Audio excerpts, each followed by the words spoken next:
as we bring in our hockey insider, Darren Dreger, to talk about the update the situation on coaching vacancies in the offseason.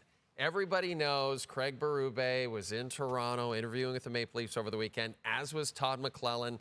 Any update on the Maple Leafs coaching search? Well, again, I always hate overusing the word process, but it's appropriate when you're talking about what ownership groups go through to hire a general manager and what the management group will do in going through their process to hire the next head coach. And so Brad Treliving is a very methodical general manager. You know, the short list would be what we know it to be, right? It would be Craig Berube, it would be Todd McLellan. I'm sure there have been some interesting calls that have been made by the Leafs GM, but he wants to have lots of conversation with many different people to make sure that when they put a contract offer in front of either Berube, McLellan, whomever it may happen to be, those are the two front runners at this point, that they know it's the right fit. And, you know, Jay, just to follow up on that, I want to go back to Friday because Keith Pelly, you know well, the head of Maple Leaf Sports Entertainment, he was flanked by Brendan Shanahan and Brad Treliving as part of that media veil Friday morning. And Pelly must have said at least a half a dozen times in the first 2 minutes of addressing the assembled media, we have to win.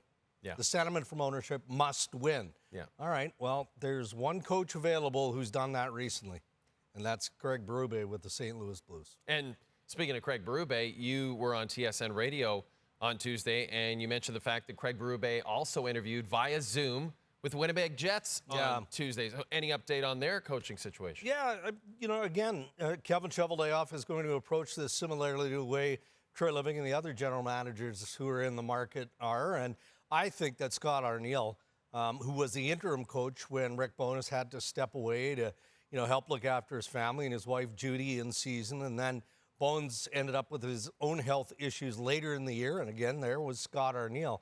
So he's got NHL coaching experience, head coaching experience. He's a real good fit, and the one thing that you know, we all know, Jay, about the Winnipeg Jets is they are incredibly loyal, from ownership all the way down. But Cheveldayoff has to go through this. Yeah. So why wouldn't you talk to potentially the best available coaches, and that's Berube and McLellan, and go down the list from there. But I still like Arniel's chances at this point. Let's talk about Sheldon Keefe.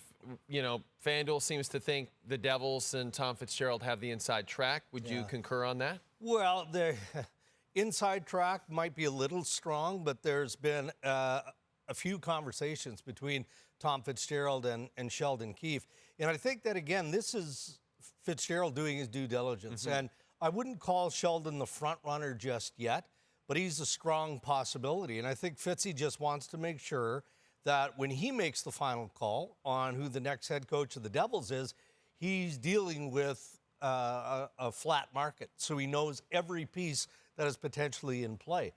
Sheldon Keefe is interesting, though, because in his video message to Leafs Nation and to the National Hockey League fan base, you know, he basically said, look, I've had a great time in Toronto.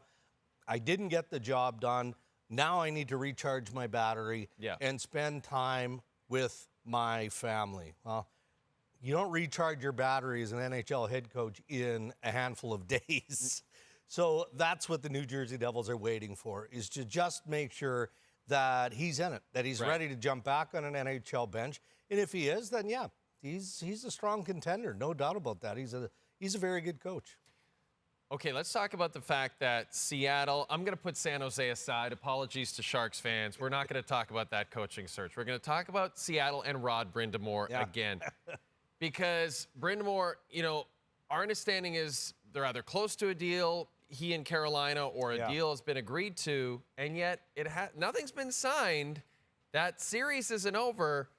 Rod Brind'Amour, Ron Francis, the GM of the Kraken, obviously have a long history. Yeah. Is this potentially gumming up a little bit of the process here all around? I think it is. You don't need an insider. You've got it all covered right here. You laid that out beautifully. That was perfect. Look, I know there's an agreement in place to keep Rod Brind'Amour the head coach of the Carolina Hurricanes.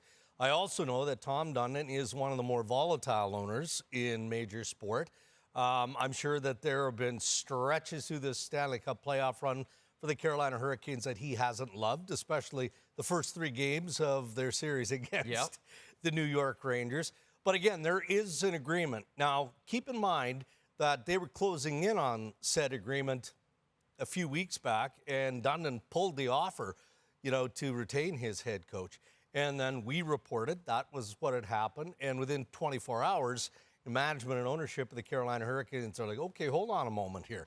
Let's re-engage. Cooler heads prevail. Let's get this deal done. There was a lot of work that had to get done among the staff and the assistant coaches, the associate coaches first. And that's a priority to Rod Brind'Amour. Yeah. This guy is as good as there is when it comes to making sure those around him are also looked after. So I feel like it's formality that when the playoffs are over for the Hurricanes, that they'll get that contract signed. But until that contract is signed, I can appreciate why there would be speculation in connection to Seattle, given the history of Francis and Brind'Amour, and why maybe Toronto wants to wait, why the New Jersey Devils aren't jumping at Berube and company. Right. So it all is sort of intertwined.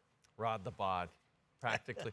Amazing linchpin for this whole thing. It's unbelievable. Dregs, this is great. Thanks for having great talks, by the way, Jay. Oh, Those thank are you. Outstanding. You know what? I tried really hard. I knew you were coming on the show. I wanted to look at us. Well, I think I've worn the same socks every time I've been on this show for the last 6 months. You must have subliminally inspired me to do the same. That's what this guy does. Breaks trades, breaks coaching hires, inspires us in fashion. It's Darren Dreger.